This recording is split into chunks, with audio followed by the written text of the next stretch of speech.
começando mais uma edição do Guardados da Memória. Hoje estamos aqui na Câmara de Vereadores, na sala Getúlio Vargas, uma edição de certa forma diferente, especial. Hoje estamos recebendo a vereadora Sônia Leite. Tudo bem, vereadora? Tudo bem, prazer estar aqui. E para compor aqui o nosso time, Vladimir Aguzzi, que já foi entrevistado por mim, já esteve aqui desse lado também. Isso. E não falamos da sua faceta de escritor, né? Vamos chegar lá, certo? Tá bom. Vereadora, antes da gente começar a pauta, eu queria aqui já abrir um parêntese e lhe perguntar o seguinte: a senhora se afastou da política agora aí no último pleito. O que a senhora fez nesse tempo livre? Como é que é ter tempo livre aí depois de tanto tempo trabalhando? Na verdade, eu não me afastei. Na verdade, esse afastamento eu não cheguei a ter, né? Eu tive uma experiência de ficar sem fazer nada durante um mês, achando que era aquilo que eu queria para a minha vida. Eu preciso descansar, eu preciso sair de tudo, eu preciso olhar para mim, né, para minha família. E a experiência não foi muito agradável. Não foi porque o primeiro dia foi maravilhoso, exatamente assim, o segundo espetacular, terceiro eu já comecei a entrar numa rotina.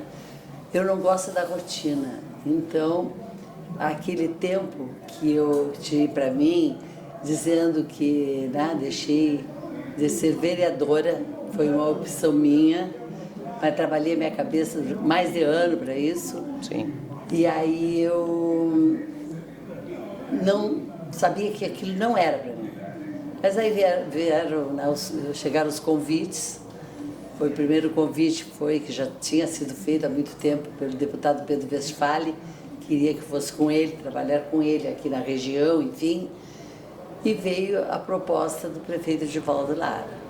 E eu pesei as duas propostas, que para trabalhar para o deputado Pedro Westphalen, eu não teria uma vida ativa na minha comunidade, né, Vladimir? Eu ia ficar fora do contexto. E aceitando a proposta do prefeito Edivaldo, que era para o gabinete institucional de governo, eu ia estar envolvida, ia estar trabalhando, estar com as entidades, e, enfim, eu ia seguir a mesma vida nesse caso feliz, né? Porque era a oportunidade que estava caindo nas minhas mãos. Então foi um descanso, foi muito, muito breve. Muito breve, não era aquilo que eu queria. Bom, eu já dei uma conversada com o Vladimir e eu vou começar por onde a gente sempre começa aqui, que é para falar sobre a infância do convidado, né? A senhora nasceu em Bagé, como é que foram os seus primeiros anos de vida? Eu fazer um parênteses também, dizer que o Vladimir sabe mais da minha vida do que eu agora, porque ele foi meu biógrafo, né? Sim. Do livro que nós estaremos lançando no dia 15 de setembro, que é um sonho meu, era um sonho meu e que Vladimir está realizando. E ele captou toda a minha história desde que eu nasci em Bagé. Nasci na minha casa, na época, então nasci em hospital, né?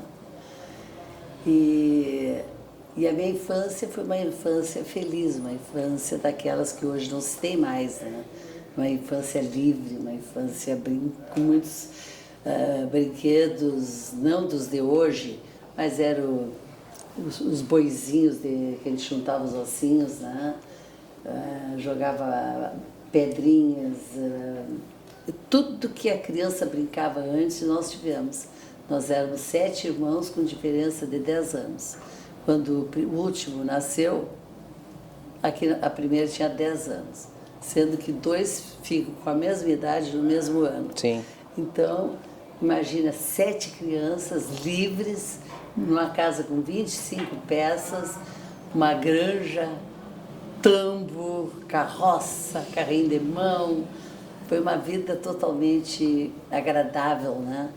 Para formar um adulto. Vladimir, eu queria que tu me falasse sobre o avô da vereadora, o senhor Herculano Gomes. Que é o que proporcionou isso que ela está falando, essa infância no paraíso, né? A Sônia viveu uma infância com os irmãos dela, com a mãe e o pai, no verdadeiro paraíso, num ambiente de podia brincar podia te soltar, entendeu? Tinha toda uma liberdade, e tinha liberdade com regras, com disciplinas, isso que é interessante, né? Porque tinha aqueles que cuidavam, a casa tinha 25 peças, entendeu? Lá na Granja Clara Maria, que é bem no extremo norte ali de Bagé, na área urbana, no extremo norte. Na época parecia que era na campanha, né? Era na campanha, verdade, era campanha, mas era cidade. Sim.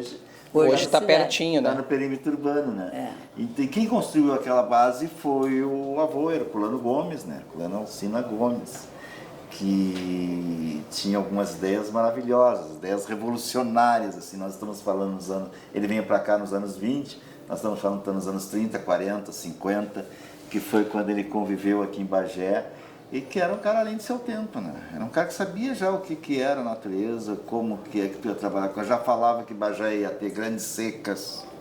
Que tinham que construir açudes. Tinham que fazer açudes, que tinham que pensar no armazenamento de água em Bagé.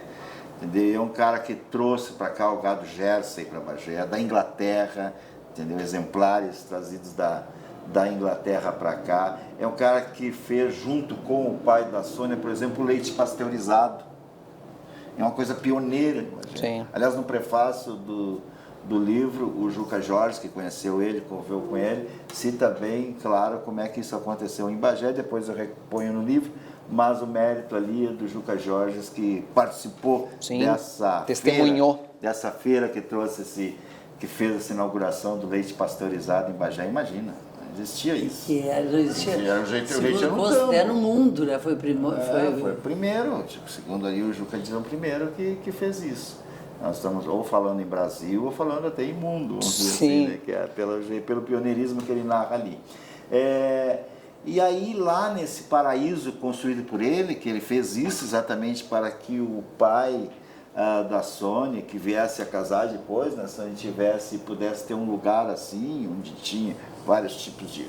Era uma festa, eles iam buscar, a mãe dizia assim para os filhos, peguem lá produto para salada ou para sopa, enfim, eles iam pegar, era um troço, era uma aventura, uma grande aventura. Sim. Aliás, tudo se transformava numa aventura lá, inclusive a ida depois para o colégio, que era no Silveira Martins, imagina, as filharinhas, sim. Eram 7, mas vamos dizer que 6, que a Tânia foi a mais nova, né? Então os 6 iam para a escola, chegaram na escola. Então era um troço. Eu acho que o livro, ele tem um carinho especial por isso aí, que é essa parte da infância da Sônia, porque é um momento muito interessante, que aquela que cria, como dizia Machado de Assis, né? Nós somos os nossos pais, nós carregamos os nossos pais a vida inteira. Sim, eu ia perguntar qual o reflexo disso na vida posterior, profissional, né? Essa coisa, esse humanismo, né? Sim. Qual foi o reflexo que isso teve na sua vida? É interessante que dos irmãos, dessa vida livre que todos tiveram, dos irmãos, a única que veio para essa parte política fui eu. Sim. Tem dentista, advogados, comerciantes, tem de tudo. Sim. Mas eu fui a única que sou formada em ciências sociais, né? Eu queria ser médica. Sim. Mas me apaixonei pelo magistério. Uhum. E me apaixonando pelo magistério, me apaixonei também pelas pessoas. E esse é o meu forte, é uma paixão pelas pessoas. Eu gosto do tocar da pessoa. Eu gosto de encontrar aquele drogado e eu não tenho nojo se ele deitar em mim aqui e babar. Aquilo representa que ele precisa de mim, que ele precisa tudo no outro. Para mim mexe muito, ao ponto de muitas vezes eu chorar por ver um irmão jogado ou coisa assim. Eu soube que a senhora criou um curso supletivo ainda muito jovem, né? Quando não existia supletivo, eu tinha 22 anos, 21 anos. E tem que confirmar com o Gladiador. Ele sabe tudo. 69, 70, 20, 21 anos. Né? Sim. E era uma guria. Na época, recém tinha me formado, e eu não me preocupei em fazer concurso logo. A minha preocupação foi criar essa escola. De onde era? Nós estávamos em escolas emprestadas, foi no Colégio Auxiliadora, e depois o GTECO, que hoje é uma escola linda, Sim. ele era só esqueleto. Então, E era escola técnica, era uma escola técnica, né? Era um ensaio de escola técnica na época, né? Por isso que era GTECO. O GT, sim, era uma escola técnica. e aí ali era e o exército, quando nos tiraram da Auxiliadora, porque éramos muitos alunos, eram 300 alunos, eles não comportavam. Sim. Imagina, à noite eu com toda aquela minha turma. Ficou muito grande. E voluntariado, porque os professores eram voluntários, eu era voluntária, e eu não lembro, sinceramente, de ter comprado giz, apagador. Eu acho que a escola dava tudo, né? Então, nós fomos tomando conta, tínhamos 300 alunos. Aí eles falaram que, né, e eu cheguei para eles e disse, né, fui nas salas para avisar que não teríamos mais escola, e um aluno levantou e disse: diretora, onde a senhora estiver, até embaixo de uma árvore, ali será a nossa escola. E aí eu não fui em lugar nenhum mais. Eu digo, então, o que eu tenho que fazer é ver um local para levá-los. Sim. E aí o exército me deu bancos, eu coloquei bancos naquele esqueleto, né, da escola, tinha um zelador, e aí ali foi a nossa escola, até que começou o supletivo. Aí nós deixamos, né? Sim, de forma oficial. Foi uma experiência maravilhosa, onde o Vladimir conta, e ele riu muito, né? Porque chegou na Semana da Pátria e eu queria desfilar nas salas do Auxiliador. Eu queria desfilar com meus alunos. Era assim de todos, eu tinha 80 anos, 70, de todas as idades, adultos. Eu fiquei até bravo, você lembra? Fiquei bravo, porque eu achei que tinha que desfilar normal. E aí eu disse todos de camisetas brancas, camisas brancas, mas eles não tinham condições. Aí eu tirei tudo que era camisa branca da família, dos amigos, e fomos, sim, vestindo todos de camisa branca, e eles fizeram o logotipo para usar no braço aqui, e também um outro para levarem na frente da escola de cultura geral. Olha a audácia da Sônia. Escola de cultura geral. Escola de cultura geral. Só que não queriam que eu desfilasse, porque nós éramos pobres de Paris, como diz o outro, né? Sim. E como é que nós íamos estar encaixados atrás de uma banda? Nós não tínhamos banda. E o Honório, ele era do exército, era soldado na época, e ele batia, então eu conseguia um tambor, ele fazia o tambor, pum, pum, e nós aquelas noites geladas, eu ensaiava com eles para poder a marcha para entrada. Só que na hora não queriam que eu entrasse. Eu disse, não querem, mas eu vou desfilar. Quando passou uma banda daquelas poderosas, assim, eu encaixei na banda com a minha turma, e para saber como eu passei garbosa com meus alunos do palanque. Foi maravilhoso, uma experiência que eu acho que eles não vão esquecer nunca, eles não esquecem. Né? Muito legal, baita história. Eu vejo que o seu início na política teve um caminho meio diferente, né? Porque a senhora trabalhava em educação e geralmente a política estudantil fomenta mais. Geralmente é um aluno que cresce na política estudantil e vai para a política. Como é que foi a sua trajetória no seu caso específico, assim? Sair da educação para a política. Eu nunca pensei em ser política, nunca. Tudo que eu fazia era porque meu coração mandava. Tipo, eu escrevia, o primeiro artigo que eu escrevi, e que foi muito polêmico na época, eu acho que é aí que começou, né, Vladimir, o teu entendimento. Meu avô escrevia no Correio do Sul, na época, nos jornais, e eu dizia, mas meu Deus, nenhum neto escreve, nenhum neto faz nada. E que coisa, eu sempre me questionava. Só que uma certa manhã, 6 da manhã, eu pensando assim, acordei pensando o que era minha Bagé, minha cidade, assim, tá mal, tem alguma coisa errada, tá. Eu levantei e comecei a escrever o que houve com a minha Bagé. E ali eu comecei na pecuária, na educação, na infraestrutura, na cultura, eu fui escrevendo tudo. Quando eu cheguei e terminei de escrever, eu terminei como meu avô terminava de uma forma positiva. Meu avô dizia assim, vai ficar pior. Era um pessimista. Vocês verão. Não, ele era o profeta da época. Inclusive tem num dos jornais, Herculano Gomes, o profeta da época. Ele não era pessimista, ele enxergava o futuro.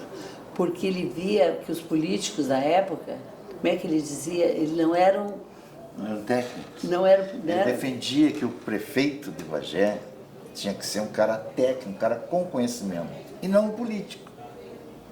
Que o momento que pudesse aceitar, que a sociedade aceitasse que um técnico podia ser, ele até se candidatava, porque aliás ele era cogitado a ser prefeito de Bagé pelo conhecimento que ele tinha, mas ele achava que o prefeito tinha que ser técnico, entendeu? Então existiam políticos que não eram técnicos, todos os caras que vinham para ser prefeito não tinham conhecimento técnico. E conhecimento, ele que inventou o termo Bagé, a cidade do Tinha. Foi o avô da Sônia que inventou o Bagé, a cidade do Tinha. Escrevia no jornal sempre, Bagé, a cidade do Tinha, e explicava por quê, né? Certo. Mas eu acho... Assim, tu chegou a achar esses artigos? Tem vários, não, Correio Sul. Como é que era? Era irônico? Como é que era o estilo? Ele variava bastante, mas os artigos dele eram fortes. Tinha muito contundente. Assim. Era muito forte. A questão do mercado público, ele foi o cara que foi contra demolir o mercado público com o discurso de que Bagé precisava desenvolver, então o mercado público atravancava o desenvolvimento de Bagé. Ele foi totalmente contra isso. E, aliás, não foi contra porque tinha bancas no mercado público, porque ele já tinha um projeto de sair dali ou de fazer outra coisa e tal, e ele tinha condições plenas para isso, não era isso. Mas ele conhecia bem o mercado público, sabia o potencial que tinha para Bagé. Imagina se até hoje estivesse ali, né? Com prédio arquitetônico e como mercado, né? Porque estava fedendo, porque tinha banca de peixe que fedia. Tinha uma norma organizacional. Sim. Mas aí teve toda uma pressão. E hoje em dia qualquer cidade que você preze conseguiu manter o seu mercado, né? Mas eu vou discordar uma coisa que a Sônia falou, que ela entrou na política por causa desse artigo. Esse artigo foi o detonador. A Sônia foi diretora de escola. Ela fundou uma escola, depois foi diretora de escola, em que teve grandes problemas, porque ela queria transformar a escola, transformar o parque, transformar o jeito da escola, fazer comemorações. Hoje eu chegava, eu sempre as coisas... Depois ela foi para o colégio Auxiliadora, onde eu conheci ela. Ela foi a coordenadora 80? Das séries iniciais. Anos 80? Anos 80. Criou os cursos extra classe, curso de teatro, curso de música, curso de dança folclórica, dança rítmica, ginástica olímpica.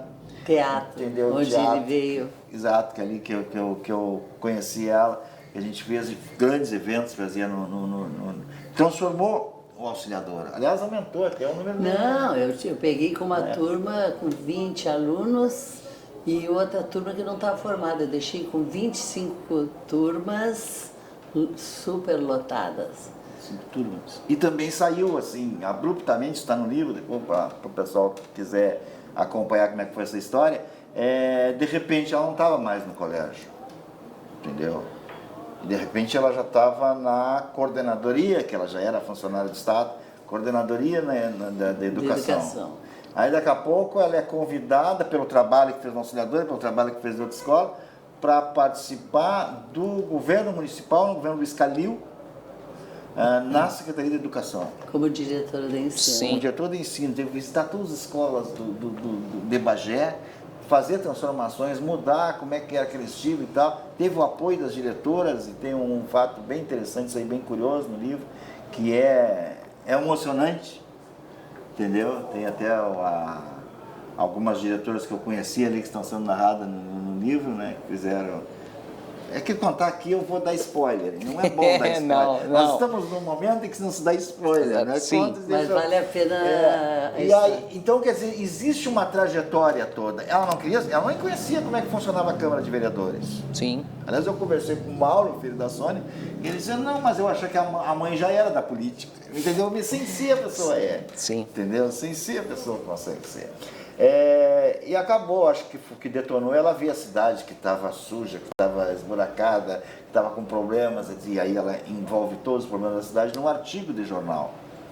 Isso foi o detonador. Eu tinha programas de rádio.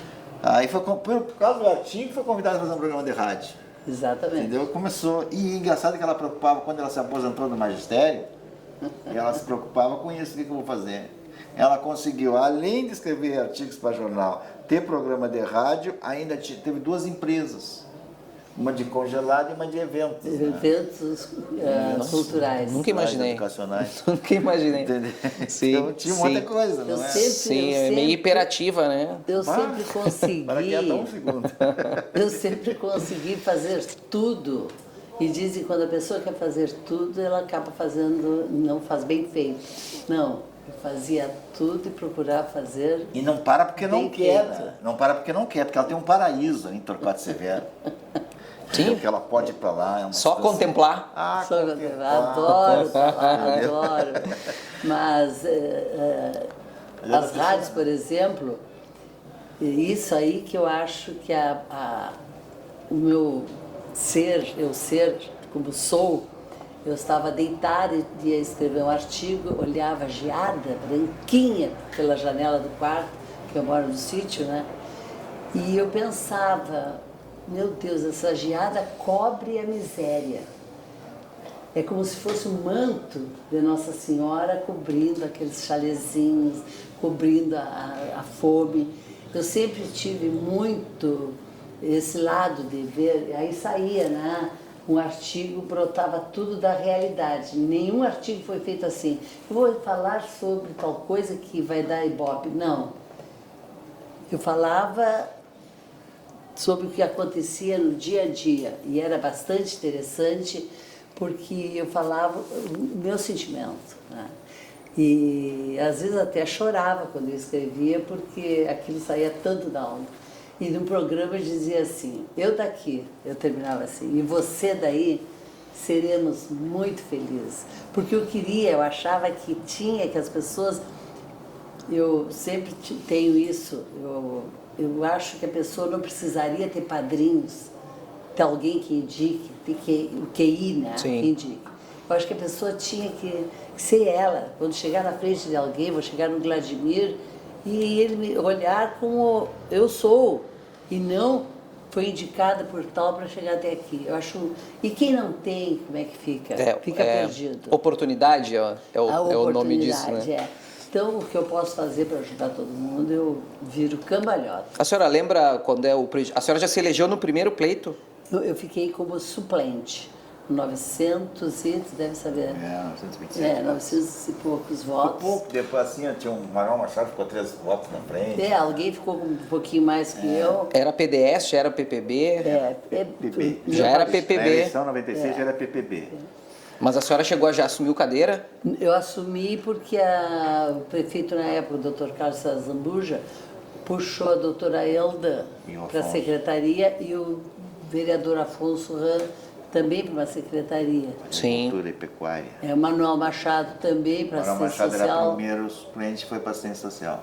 Tinha mais alguma mulher na época? No Na plenário? época. Mulher aqui. Nádia? Talvez a Nádia? partido. Vereador? Não, A vereadora. eleita, assim, a Nádia A Labella, sim, E a Elda, né? a Elda Gasparri, a Sônia Leite e eu acho que de suplente naquela época não tinha outra, Eu não que lembro tivesse assim de. entrado, não. Teve Naquele uma época pleito, que nós não. éramos 7 mulheres. A Nádia chegou a ser presidente da Câmara. Sim, na época, sim, naquela sim. E interessante que eu nunca fui presidente. Nunca, e eu era a mais votada de todos. Sim. Né? Sempre. Eu fui numa eleição, fiz 600 votos a mais ou menos isso. E nunca permitiram que eu fosse presidente. Sim. E eu sempre coloquei meu nome para ser presidente. A senhora tinha uma vontade. Tinha vontade, Em meu 2000 a Deus. Sônia foi a mais votada, né? A vereadora mais votada da história de Bagé em 2000, entendeu? Mas ali tinha um problema, né? Foi quando o Carlos Zambuja deixou de ser prefeito, a maioria não estava também com vocês, né? Não, a era maioria, Sim, era da mudou de situação. 96 para 2000, mudou. Mas ali ela teria uma chance Mas de eu tive presidente. 5 mandatos, eu podia ter sido. Sim. Mas a conclusão que eu cheguei, que eu tinha consciência que eu não sirvo para o sistema. não servia para o sistema, acredito. O seu nome é muito associado, e eu acho que muita gente, principalmente da minha faixa etária, para mais jovens, tem a tendência a pensar no seu nome a partir do movimento da mulher gaúcha. Sim. Mas, vendo a sua trajetória, o movimento, na verdade, ele é bem posterior, já tinha todo um trabalho antes disso, né? Mas como é que nasceu o MMG? Na verdade, era a Fundação da Mulher Gaúcha, que a deputada Maria do Carmo criou essa ONG e levou para o Estado. Todo o Estado abraçou e eu abracei. Foi em 96, eu me candidatei em 97. E eu abracei esse projeto e hoje, depois a deputada, ela saiu de deputada, não quis mais. Assumiu em 97. Eu assumi em 97. Sim. E a deputada Maria do Carmo, quando saiu da política, ela terminou com a ONG do Movimento da Mulher Gaúcha. Mas como aqui era forte, era o único município que estava forte, fortíssimo. Sim. Né? E nós estávamos, quando soubemos que tinha terminado, nós estávamos em Porto Alegre com 4 ônibus na convenção lá. E foi um rebu, né? Mas como terminar com o movimento se nós estamos aqui todos com camisetas, enfim. Aí eu digo, calma que nós vamos resolver. Aí nós passamos a ser, criada por nós, era a fundação, nós ficamos Movimento da Mulher Gaúcha. E de Bagé. Sim. E aqui só de Bagé, né? Sim, e tinha uma sede enorme com um monte de atividades, sempre né? tive. Deus sempre, como eu digo, né? Deus é maravilhoso na minha vida. Ele me dá tudo.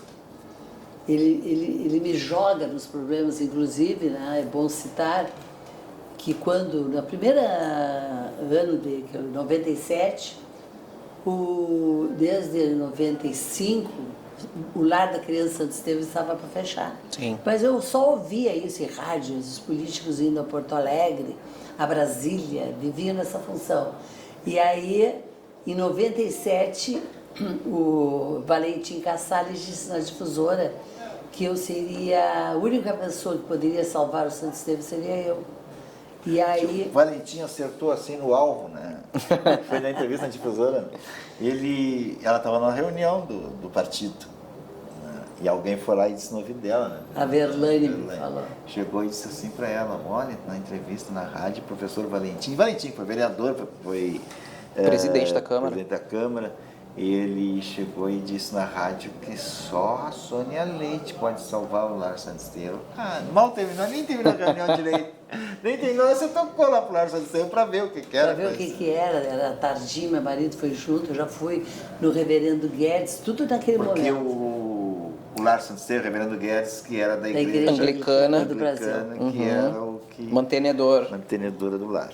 Aí não teve dúvida, eu disse, o que eu faço, reverendo? Ele disse assim, minha filha, ele já conhecia meu avô, ele disse, minha filha, faz o que tu quiser, mas se eu fizesse isso, minha filha, tu faz o que tu quiseres. O lar não tem pouquíssimos alunos, tem uma folha atrasada de 9 meses, era só problemas, destruído. Eu disse, mas eu vou pegar. Aí eu fiz a campanha Adote uma Criança. Em 2 dias, 3 dias, eu tinha o número certo. Um padrinho para cada um. Não, para cada um não. Eu tinha que ter valor para manter o lar, para deixar ele aberto. Isso era uma quarta, então na segunda-feira seguinte, eu fui para a rádio e disse, o Lar da Criança Santo Estevão não fecha mais. E dali para frente, eu continuei trabalhando, só que eu precisei saber como pagar os funcionários, que era folha de 9 meses, 5 funcionários, não sei quantos.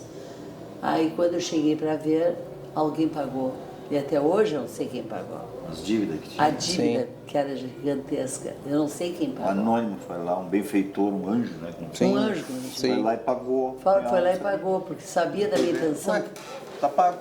Então aí eu comecei fiquei com Criou uma credibilidade muito grande Sim. nisso aí. Já Sim. foi uma demonstração. Sim, né? sim. E fiquei 22 anos com o lar, né? Só entregaria também se fosse o prefeito de volta. E aí aconteceu que ele veio e eu entreguei para ele. Eu ia até lhe perguntar sobre a campanha para a prefeitura, como na minha cabeça como sendo assim uma das poucas frustrações que a senhora, mas a senhora já revelou que gostaria de ter sido presidente da Câmara também, né? Como é que foi esse pleito para a prefeitura? Foi uma frustração, de fato? Eu vou dizer o seguinte, eu ser candidata a prefeita, eu entrei por sacrifício. Porque a gente já sabia, todos sabiam que eu não teria chance, mas o partido precisava de um candidato. Sim. Eu estava sentada à noite, que as sessões eram à noite, e o Adão sentado lá nas cadeiras, né, e eu pensei, eu digo, e eles passavam Porto Alegre o dia inteiro me ligando, secretário do partido, presidente do partido, aqui os presidentes do partido, era o Guarani de Ben, era o Oscarino, era o Sim, a pressão Guiada, era total. Mas era pressão, assim, era uma coisa que você não tem ideia. E eu não, porque eu não queria. Eu sabia que seria uma bomba e que seria o ano que eu ia ser a mais votada do Brasil, eu acho, tanto pelo meu trabalho para vereadora. E eu tinha compromisso com aquelas pessoas que eu estava ali, né? E eu estava sentada e pensei, eu tenho que ser candidata. Porque se eu não for, e o partido perde, e o contrário ganha, eu vou ser a culpada. Olhei para o meu marido, cheguei para ele e digo assim, fui lá, ele ficou com lágrimas nos olhos, ficou emocionado quando eu falei, tu faz o que tu achares. Mas eu vou te dizer, foi a pior experiência na vida que eu tive. Quando tu sente, né, que tu é abandonada, quando tu sente que fogem, né, os amigos fogem como diz tipo ratos, Sim, né? tu tá embarcando numa barca que tu tá embarcando numa barca que sabe que tá furada, né? Foi a pior experiência que tive na minha vida, porém tem o lado positivo. Quando aí eu perdi, né? Eu estava em casa, todo mundo lá em casa para ver os votos, contagem de votos, e eram 13h30 por aí, eu soube do acidente do rapaz, filho de uma amiga nossa lá da Vila Gaúcha, que tinha sido atropelado e faleceu. Eu não tive dúvida, E todo mundo contando os votos, se quisesse acompanhar. Esqueci que tinha eleição, que tinha contagem de votos, e eu estava com eles quando eu fiquei em segundo lugar, né? Mas muito feliz quando eu perdi. Sim. A gente está em 2023 e foi lançada aí a pedra fundamental, digamos assim, das obras do IGP, que é uma bandeira que a senhora tem há muitos anos, né? 18 anos. Eu queria que a senhora falasse sobre o porquê que a senhora abraçou essa causa e qual a importância da gente ter um Instituto Geral de Perícias em Bagé. O Instituto Geral de Perícia, agora Centro Avançado de Perícias. Isso, a gente está no IGP, a gente está tantos anos em IGP, né? É Centro Avançado de Perícias. Ele começou a minha luta quando faleceu meu sobrinho e que desapareceu no Réveillon e 6 dias depois foi encontrado morto. E foi tudo muito rápido na minha cabeça. 2004, 2005. Sim. E aí eles não teve perícia, não teve aquilo né, tudo que é necessário quando acontece um fato desses. E ele foi encontrado às 18 horas, mais ou menos, e foi sepultado às 11 horas. Um absurdo dos absurdos. 23. Das 18 horas às 23 horas. E aí, no início, teve tudo aquilo, muitas entrevistas em jornais, né? Meu Deus. E aí eu comecei a lutar pelo Centro Avançado de Criminalística, o IGP, né, para Bagé, porque eu não queria mais que outras pessoas sofressem, que a nossa família sofreu. Que eu dizia, só vai parar de sangrar o dia que tiver o Centro Avançado de Perícia aqui em Bagé. E foram 18 anos de luta, mas luta, vocês não têm ideia, luta. Chorei muito nesse período. Passei por 7 governadores. Então, quando eu perdi 3 projetos perdidos na época do PT, que eu acho que eles não faziam, ou não tinham interesse por eu ser oposição, e uma oposição ferrenha. Então, mas eu não parei nunca, até que aconteceu de um dia, né, como agora, de termos já, né, começado, iniciado a obra. É uma felicidade sem nome, é algo que para mim marca a minha história. Vereadora, estamos em agosto de 2023 e, né, a senhora e o Vladimir, ao longo desses últimos meses aí, tem preparado um livro sobre a sua vida. Como surgiu a ideia e como é que isso parou nas tuas mãos, Vladimir? Eu acho que eu falaria na ideia. Né? Na ideia, o que é? Eu sempre olhei a política, meu pai, só vou dar um retorno, vou lá em 97. Quando começou a campanha política, né? 96. Uhum. Quando eu cheguei pro meu pai que estava com câncer, e eu fui conversar com ele disse, minha filha, tu vai entrar no mundo cão, a política não é fácil. Ele não disse não vai, ele só me preveniu que este mundo seria muito ruim.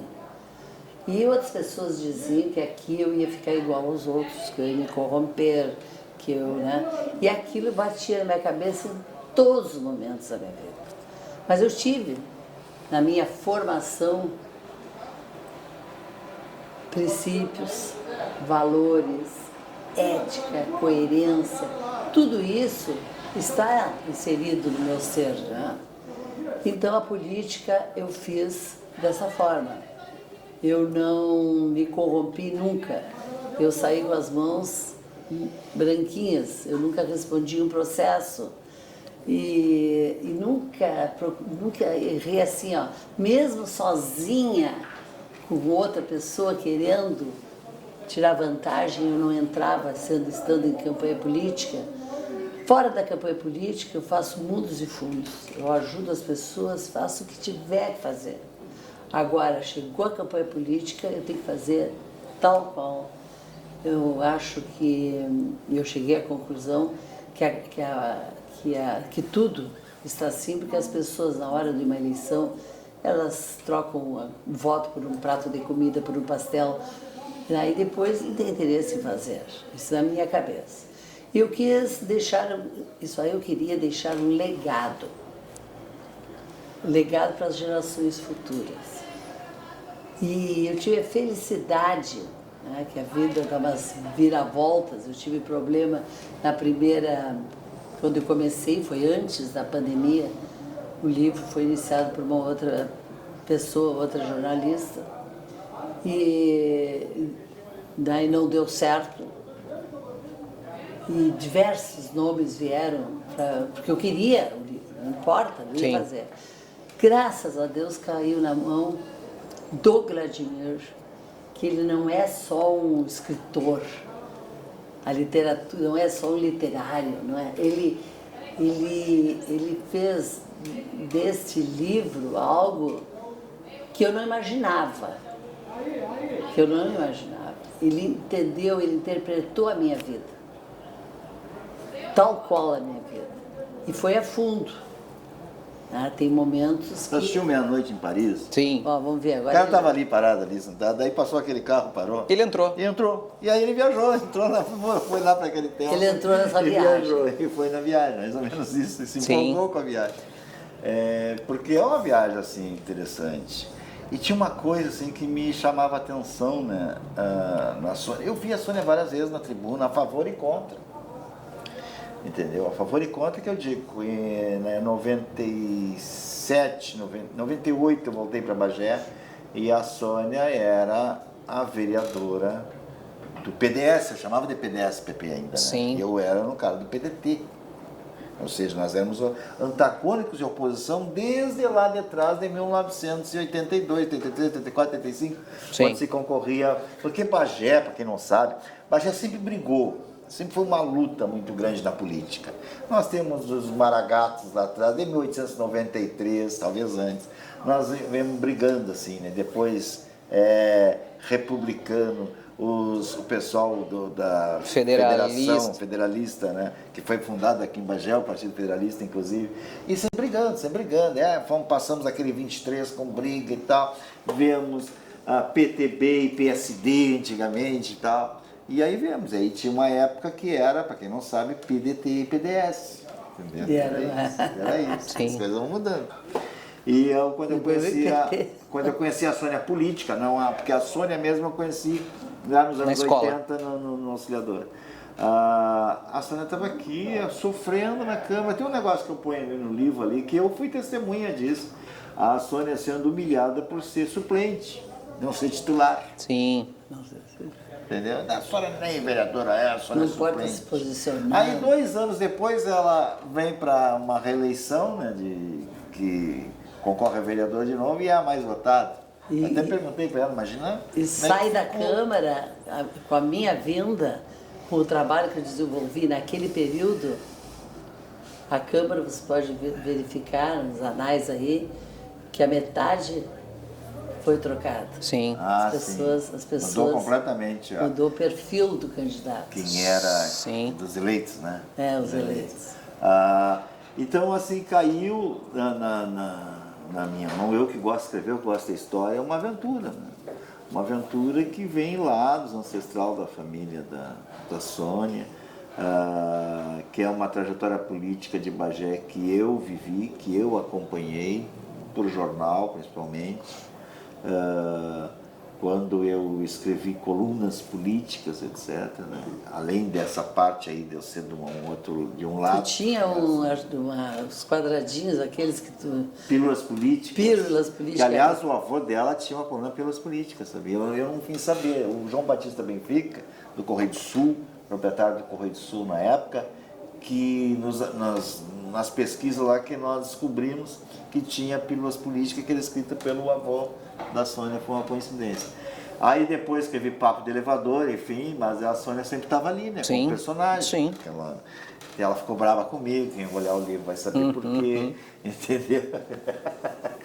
Então são coisas assim. Ficamos até de mal, né? Ficamos até de mal, bastante tempo. Então aí quando apareceu aquilo, né? De, olha, tem um livro que eu quero fazer e tal, etc. E não é uma questão assim, porque eu fiquei estranho, né? Não, troquei porque eu queria que a pessoa escrevesse aquilo que eu queria. Não. É porque ela queria um estilo de livro, entendeu? Sim. E às vezes o jornalismo não faz um livro, não coloca a aventura que vem do livro, que o livro precisa. Tornar ele interessante como obra. Sim. Filmes baseados em fatos reais, entendeu? Mais ou menos isso. Bom que é baseados em fatos reais. O dia que tiver fatos que não forem reais é interessante, né? Mas é baseado em fatos, vamos arrumar isso aí. Então. Sim. E aí foi que eu comecei a escrever, me empolguei, e aí fomos, e tá aí agora, dia 15 de setembro, o lançamento. Estamos datando essa entrevista, né? Já vai ficar para sempre aí, mas estamos datando ela. Mas aí vai ter que fazer uma outra com ela que é sobre a vida dela, já sem as datas. Sim, vereadora, eu tinha ainda muita coisa para lhe perguntar, nós não falamos no Adão, nós não... que é um personagem... No livro da vida dela, lá. Né? Isso eu tenho que falar. Tem que ser falado. Né? Aqui no plenário, né? Era o sidekick da Sônia, né? Estava sempre aqui. Mais presença, ele era mais apareceu mais as sessões que a própria... do que os próprios vereadores. E sempre eu sentava aqui e sentava lá. Porque ele sempre diz que estando lá ele me protegia. E ele não abre mão de estar, de estar junto em tudo. Quantos anos já essa parceria, vereadora? São 50 de casado, mais 58 anos. Que legal. Vereadora, eu lhe agradeço muito pela sua presença, tu também, Vladimir, ter separado aí uma parte do teu tempo. Enfim, para fazer esse breve registro aqui da sua trajetória de vida e trajetória política, parabéns por essa trajetória. Eu acho que a senhora foi uma pioneira aqui, uma mulher muito importante. No voluntariado, né? No voluntariado e na política em Bagé, né? Parabéns, muito obrigado. A Câmara antes e depois da Sônia. Vou explicar só para terminar, tá? Só para explicar por quê. Porque a forma de atender as pessoas no gabinete, com a Sônia existia. Ela chegava aqui às 8, saía 1 hora e o pessoal todo era atendido. Isso não acontecia na Câmara. Quer dizer, essa forma prática de ter um retorno para a população foi a Sônia que inaugurou aqui na Câmara. Verdade. Legal, parabéns, vereadora. Obrigada. Não, realmente eu tenho certeza e consciência do que eu fiz, na minha concepção, o melhor, que é respeitar as pessoas, dar dignidade para eles, né? Dizer para eles que eles têm o seu valor e que devem lutar por aquilo que eles querem. E é isso que eu desejo, por isso que eu quis fazer o livro, a minha biografia estando viva, porque aí ela torna uma coisa real, né? Mas para o escritor é um desafio, né? Sim. Como é que tu termina um livro que não terminou, né? E muda, quando Exato. a pessoa está viva, muda muita coisa, né? Entendeu? Não, ele terminou assim. Aí vai para a gráfica daqui a pouco. Tem muito, aconteceu uma coisa. E tem muito mais. Mas na Pode verdade, acontecer. Vai ter que ter o segundo e na verdade, parte 2. vai ter que ter, com certeza. E tomara que eu esteja aqui para fazer a segunda parte, que ele não viu toda a minha história. Sim. Eu tenho mais de 70 livros que eu vou levar Pro arquivo. por pastas. Na minha vida tem tudo registrado. Mas não dá para te botar tudo ali, né? Não dá, mas tu coloca a aventura em si, né? É um recorte. Sim. Né? Na exposição não tem o curador. É uma aventura maravilhosa. Muito bem, esse foi o Guardados da Memória. Quem quiser conferir essa e também outras produções da TV Câmara, fica ligado nas nossas redes sociais. Pode nos acompanhar pelo canal aberto no 5.3, também na NET pelo canal 16. Além, é claro, das redes sociais. Aciona ali o sininho, as notificações do YouTube, para ser avisado sempre que tem produção nova aqui no canal da TV Câmara. Certo? Obrigado e até mais.